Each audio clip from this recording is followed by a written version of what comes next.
Hello friends, तो कैसे हैं आप सभी। मैं तेजवीर सिंह आपका एक बार फिर हार्दिक स्वागत करता हूं अपने YouTube चैनल आर्मी टीचर पर। जैसा कि मैंने आपको बताया है, मैं आपकी यूट्यूब प्लेलिस्ट की स्पेशल सीरीज लेके चल रहा हूं और जिसमें मैं आपको मैथ, हिंदी और रीजनिंग लेके चलूंगा। और आज मैं लेके आया हूं आपके लिए हिंदी का पार्ट, क्रिया का पार्ट 2, जिसमें मैंने पार्ट फर्स्ट में क्रिया बताई थी कि किस क्रिया की पहचान किस प्रकार करेंगे। और आज मैं लेके आया हूं क्रिया के भेद कितने प्रकार के होते हैं या कुछ अन्य भी क्रियाएं होती हैं तो इनकी पहचान कैसे करते हैं। ठीक है ना। तो आज हम पढ़ेंगे क्रिया का प्रकार। और अगर आपको मेरी वीडियो अच्छी लगे तो शेयर, सब्सक्राइब और कमेंट करना ना भूलिएगा। लाइक तो आपको करना ही है अगर वीडियो अच्छी लगे तो। ठीक है ना। तो चलिए चलते हैं हम अपने वीडियो की तरफ। देखिए, मैंने बताया था आपको पार्ट 2 में कि क्रिया किसे कहते हैं, तो किसी कार्य के करने या होने से जो पाया जाता है उसे क्रिया कहा जाता है। और क्रिया बताई थी विशिष्ट पहचान आपको कि ना किसी शब्द में ना जोड़ देते हैं हम तो क्रिया बन जाती है। जैसे उठ में अगर मैं ना जोड़ दूं तो उठना हो गया, ये क्या है आपकी क्रिया है। ठीक है ना। बैठना, खाना, पीना, इन सभी के पीछे क्या आ रहा है, ना आ रहा है, तो हम इसे क्या कहेंगे, क्रिया कहेंगे। क्रिया को फिर मैंने बताया था कि आपका धातु होते हैं, उसमें नाम धातु, प्रेरणार्थक क्रिया इनमें बढ़ जाती है। लेकिन इसके बाद आज हम देखेंगे क्रिया के भेद कितने प्रकार के होते हैं। तो चलिए चलते हैं वीडियो की तरफ और देखते हैं क्रिया के भेद। क्रिया के भेद होते हैं भाई लोग आपके दो प्रकार की होती है क्रिया। कितने प्रकार की होती है, दो प्रकार की। ठीक है ना। कितने प्रकार की होती है, दो प्रकार की होती है। पहले नंबर पर होती है आपकी सकर्मक क्रिया। ठीक है ना। और दूसरे नंबर पर होती है आपकी अकर्मक क्रिया। यहां तक क्लियर है। दो प्रकार की होती है, सकर्मक क्रिया और अकर्मक क्रिया। सबसे पहले मैं बात करूं सकर्मक क्रिया को किसे कहते हैं। सकर्मक क्रिया कि जिस क्रिया के साथ कर्म हो। ठीक है ना। जिस वाक्य में या जिस क्रिया के साथ कर्म आ जाए तो हम क्या कहेंगे, उसको सकर्मक क्रिया कहेंगे। जैसे मैं अगर एग्जाम्पल की बात करूं कि राम फल खाता है। ठीक है ना। कर्म क्या है, इसमें क्या कर रहा है, फल खा रहा है। सीता गीत गाती है, मोहन पढ़ता है। देखो, जिस क्रिया के साथ कर्म हो, या कह सकता हूं मैं कर्म की संभावना हो, कर्म की संभावना हो, वो भी आपकी क्या होगी, सकर्मक क्रिया कहलाएगी। ये याद रखना है आपको। जिसमें ये टेंस सेंटेंस है आपका कि मोहन पढ़ता है, इसमें किसकी संभावना है, तो पुस्तक भी पढ़ सकता है वो। ठीक है ना। तो इसमें कर्म की संभावना हो रही है, तो ये क्या है, इसमें सकर्मक क्रिया, सकर्मक क्रिया प्रेजेंट होगी। यहां तक क्लियर है भाइयों। अगर वीडियो अच्छी लग रही है तो शेयर कर दीजिए जल्दी से जल्दी। ठीक है ना। ये थी आपकी सकर्मक क्रिया कि जिस क्रिया के साथ कर्म हो या कर्म की संभावना बन जाए वहां होगी आपकी सकर्मक क्रिया। अगर बात करूं मैं दूसरे नंबर पर अकर्मक क्रिया की, तो जिस क्रिया के साथ कर्म नहीं होता है हम उसे कहते हैं अकर्मक क्रिया। जैसे राधा रोती है, राधा रोती है, मोहन हंसता है। तो इनमें क्या है, कर्म जो है एब्सेंट है। क्या है, एब्सेंट है, इसमें कर्म की प्रधानता नहीं है। तो ये क्या होगी, आपकी अकर्मक क्रिया कहलाएगी।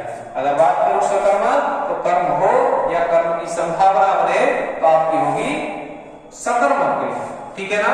अगर इसकी विशिष्ट पहचान की बात करूं तो कैसे जानोगे कि इसमें सकर्मक है या अकर्मक है। ठीक है ना।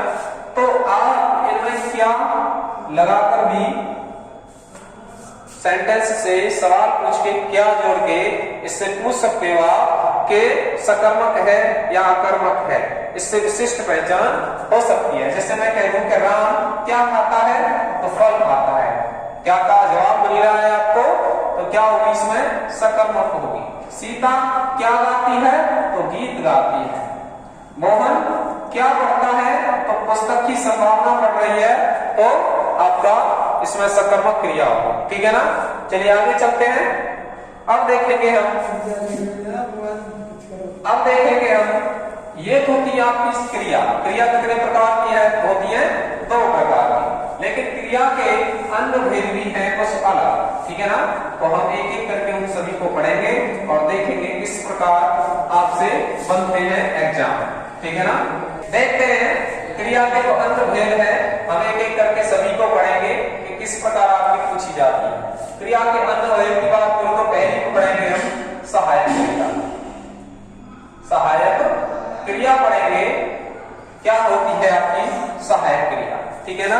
तो आपकी सहायक क्रिया होती है कि सहायक क्रिया मुख्य क्रिया के साथ प्रयुक्त होकर क्या बताती है, अर्थ स्पष्ट करती है। क्या करती है, मुख्य क्रिया के साथ प्रयोग होकर, मुख्य क्रिया के साथ प्रयोग होकर अर्थ स्पष्ट करती है या अर्थ बताती है, ठीक है। जैसे मैं अगर लिख दूं कि मैं घर जाता हूं, मैं घर जाता हूं, तो इसमें क्या है, जाना तो एक मुख्य क्रिया है, लेकिन क्या है, हूं आपकी है एक सहायक क्रिया। क्या है, हूं सहायक क्रिया है, ठीक है ना।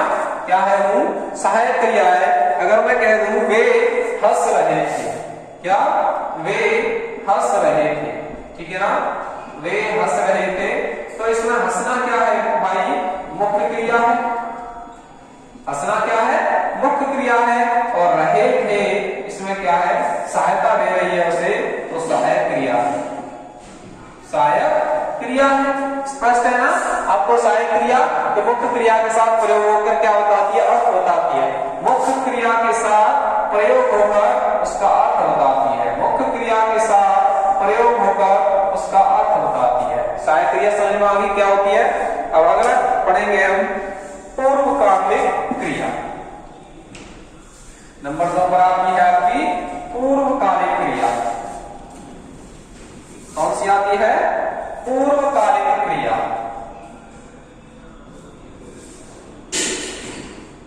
पूर्वकालिक क्रिया क्या होती है, पूर्वकालिक क्रिया इसमें देखेंगे हम। इसमें होता है आपका पूर्वकालिक में कि कर्ता द्वारा एक कर्म को समाप्त करके दूसरा चालू होता है। कर्ता द्वारा एक कर्म समाप्त और दूसरा शुरू हो जाता है, यह होती है आपकी पूर्वकालिक क्रिया। यानी पहले को समाप्त करके दूसरा फटाफट से चालू। ऐसे मैं कह दूं राम खाना खाकर सो गया, मैं कैसी क्रिया है, तो पहले उसने खाना खाया, पूरा काम कर लिया, और उसके बाद क्या हो गया, सो गया, ठीक है ना। तो ये क्या होगी आपकी पूर्वकालिक क्रिया होगी, कि पहले उसने खाना खाया, कंप्लीट किया पहला काम अपना, और उसके बाद क्या हो गया, सो गया, ठीक है ना। ऐसे आगे देखते हैं हम। नामबोधक क्रिया होती है ए, आपकी अगली वाली क्या होती है, नामबोधक क्रिया। नंबर 3 पर होती है आपकी नामबोधक। नामबोधक क्रिया क्या होती है, नामबोधक संज्ञा या विशेषण, संज्ञा या विशेषण क्रिया के साथ जुड़कर, क्रिया के साथ जुड़कर नामबोधक क्रिया बनती है, ठीक है ना। संज्ञा की बात करूं मैं जैसे, या विशेषण की बात करूं जैसे दुखी प्लस होना, तो बन गई आपकी नामबोधक क्रिया दुखी होना। ये विशेषण है आपका, और होना क्या है, क्रिया, तो दुखी होना हो गई आपकी नामबोधक क्रिया। और उसके बाद बात करूं पीला, क्या है, विशेषण है, रंगबोधक प्लस पढ़ना, तो मैं बात करूं तो पीला पढ़ना बन गई आपकी नामबोधक क्रिया। ये क्या है, आपके विशेषण के प्रकार है, ठीक है ना। नामबोधक क्रिया अगर मैं आपकी संज्ञा की बात करूं तो लाठी प्लस मारना, क्या होगी आपकी, लाठी मारना। तो ये ऐसे शब्द हैं कि जो संज्ञा या विशेषण के साथ जुड़कर क्रिया के साथ में आपका नाम बोधक क्रिया बनाते। लाठी मारना, पीला पड़ना, ये सभी क्या है, संज्ञा विशेषण के साथ क्रिया जुड़ती है तो नाम बोधक क्रिया होती है आपकी। ठीक है ना। अगली देखते हैं। अगली आपका नंबर आता है द्विकर्मक क्रिया होती है। ठीक है ना। कितनी होती है? द्विकर्मक क्रिया होती है। द्विकर्मक क्रिया क्या होती है? द्विकर्मक क्रिया। सीधी सी सिंपल सी बात है। क्या है द्विकर्मक? जिसमें दो कर्म पाए जाए, जिसमें दो कर्म हो, क्या होगी वो? द्विकर्मक क्रिया कहलाती है। जैसे मैं कह दूंगा आपसे कि अध्यापक ने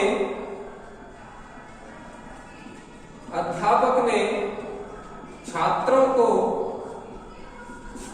हिंदी पढ़ाई, तो इसमें बाकी में क्या है? दो कर्म है। अध्यापक ने क्या पढ़ाई भाई लोग? हिंदी। क्या पढ़ाई? हिंदी। और किसको पढ़ाई? छात्रों को। कितने कर्म हो गए इसमें? दो। फर्स्ट तो ये हो गया, सेकंड वाला ये हो गया, तो आपकी इसमें क्या है? द्विकर्मक क्रिया है। समझ में आया? अगर मैं लिख दूं श्याम ने राम को थप्पड़ मारा, तो श्याम ने क्या मारा? आपका थप्पड़ मारा, पहला कर्म हो गया। और किसको मारा? राम को मारा, तो दूसरा कर्म हो गया। क्लियर है आपको? समझ में आ गया? द्विकर्मक क्रिया जिसमें द्विकर्म या दो कर्म हो, वो होती है आपकी द्विकर्मक क्रिया। चलिए अगला देखते हैं क्रिया का प्रकार। इससे आगे अगर मैं बात करूं तो आपकी पूछी जाती है संयुक्त क्रिया। क्या होती है? संयुक्त क्रिया होती है। अगला प्रकार है संयुक्त क्रिया का। संयुक्त क्रिया क्या होती है? संयुक्त क्रिया दो क्रियाओं को जोड़कर आपकी संयुक्त क्रिया बनाई जाती है। दो क्रियाओं के मेल से बनती है क्या? संयुक्त क्रिया। जैसे मैं कह दूं वह खाना खाने और लगा, तो क्या है? दो क्रिया, खाने और लगना। खाना खाने लगा, दो क्रिया है इसमें, तो क्या है? संयुक्त क्रिया हो जाएगी। दो क्रियाओं के प्रयोग से आपका बनती है संयुक्त क्रिया। अगर मैं कह दूं मुझे पढ़ने दो, मुझे पढ़ने दो, तो एक पढ़ना और एक देना। ठीक है ना।